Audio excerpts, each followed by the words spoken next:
អស់អ្នកស្និទ្ធក្បែរតែគុំអាលអងសងខឹមដល់ដង្ហើមអោយវែងគិតសន្សឹមបើអាចញញឹមកាន់តែល្អ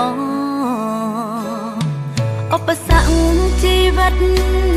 គ្មានអ្នកជៀសផុតសុខទុក្ខផ្លាស់វេនបន្ត